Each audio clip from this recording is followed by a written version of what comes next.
My lady and my lords, my name is Muthomi Thiankolu.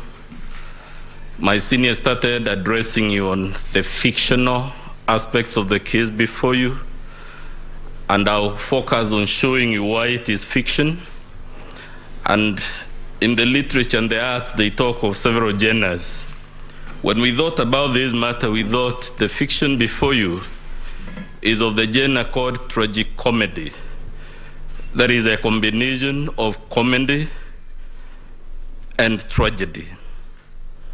In terms of tragedy, we thought of Macbeth, and we thought of Macbeth talking about the demise of Lady Macbeth and the frustrations of life, and saying it is a story full of sound and fury which signifies nothing. I will tell you shortly why this petition before you is a work of fiction, and specifically a story full of sound and fury, what my colleagues have called shock and awe, but which signifies nothing.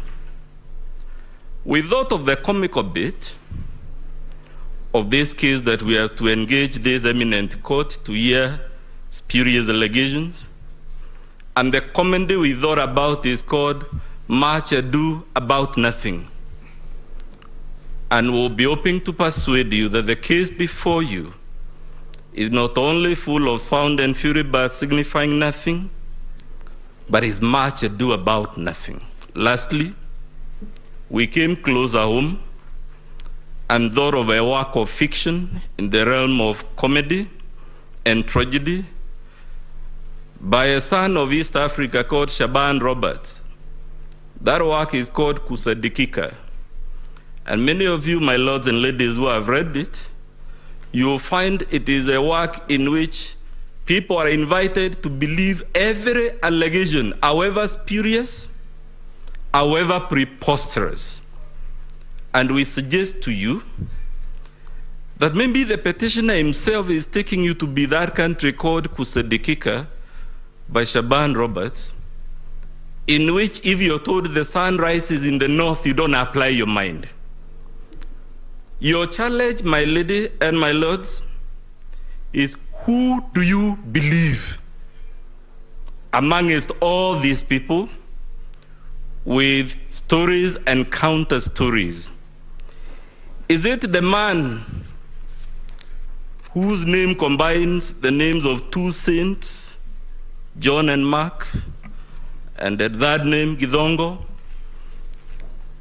who was head of ethics in this country, but has the audacity to produce before you forged logs?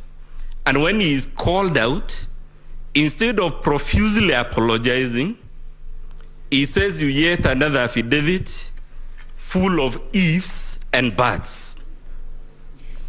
Is it Arnold Ochieng Oginga, advocate of the High Court of Kenya, a learned man, to be fair, but who produced to you documents that were disowned by all the presiding officers, and documents he hasn't told you where he has found them, and which my classmate Mr. Mahat was able to show you have actually been doctored to fit into the narrative of the fiction?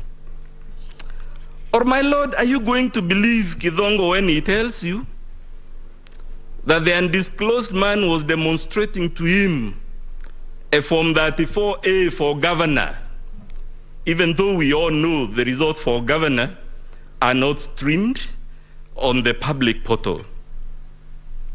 Or, my lord, are we going to believe the four commissioners who we all saw day and night for 6 days and 6 nights? I use the word deliberately, my lady, because we never left our TV screens. 6 days, 6 nights. We saw them announcing results that had been verified, and you were told by Mr. Mahat, indeed, they announced most of them. But when the winner becomes apparent, they suddenly turn around and tell you Mr. Chebukati is a bad man, he should be crucified.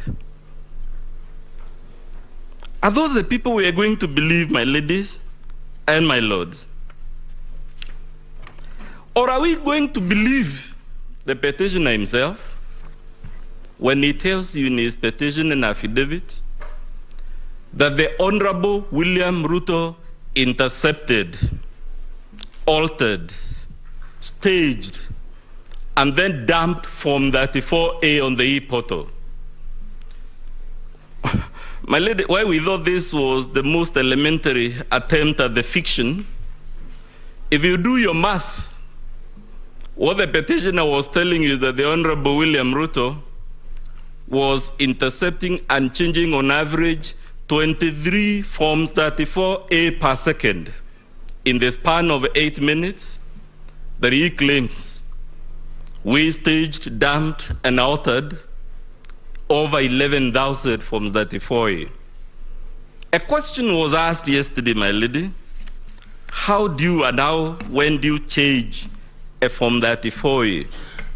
And I will invite you to note from the structure of that form that most of the data comes pre-printed.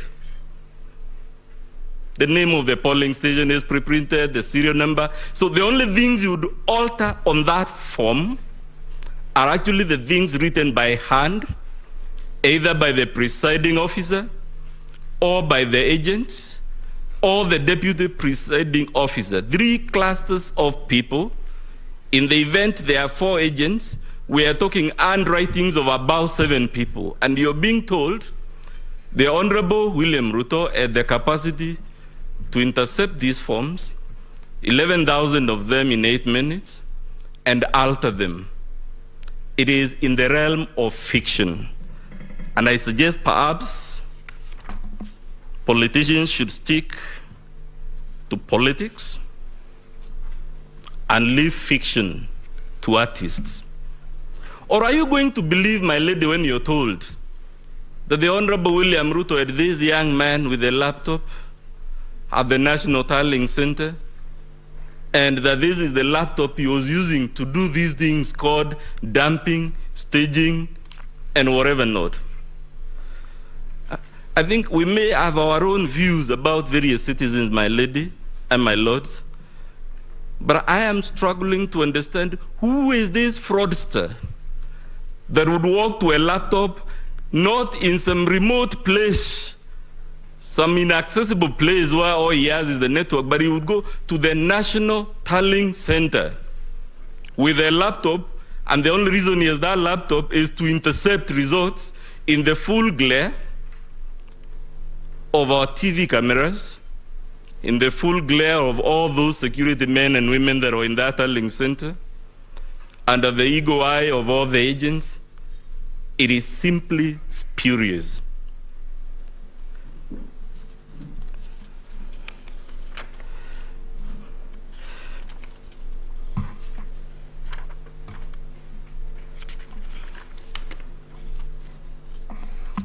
My Lord, you are told all these things, and I'm sorry if this is repetitive.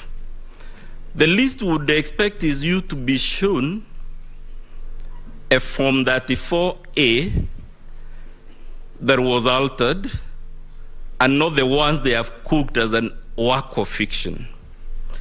The least we expected is for them to tell you which are the polling stations in which this interception, staging, and dumping occurred. In short, my duty, my lady and my lords, is to tell you, even if you are to look at this case with your most magnanimous and generous set of eyes, even if you are to be as benevolent as Father Christmas, the verdict you would return is that this case before you is a story full of sound and fury, but which signifies nothing. The case before you is much ado about nothing, and you must tell the petitioner, this is not the Supreme Court of the Republic of Kusadikika. It is the Supreme Court of the Republic of Kenya. It is to be expected that when you move this solemn court, you don't put us in exercises that leave other civilizations wondering why we have to waste the time of the Supreme Court, or God forbid, even the small claims court, dealing with allegations of the type before you, which cannot be believed even by the most gullible person. Let the works of fiction be left to Hale Grissom, James Adliches, James Bond. This is a solemn platform. I regret and I pity all of us that we came to deal with such a spurious matter. Thank you very much.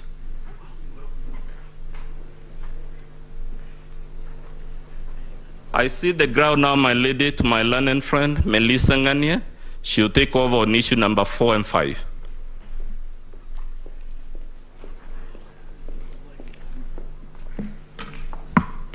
Thank you, Honorable the Chief Justice, the judges of the Supreme Court. For purposes of record, my name is Melissa Ngania.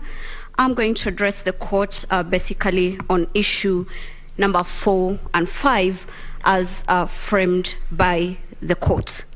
The cornerstone and the grievance of the petitioners in regards to the two issues, number 4 and 5, is the question of the postponement of the gubernatorial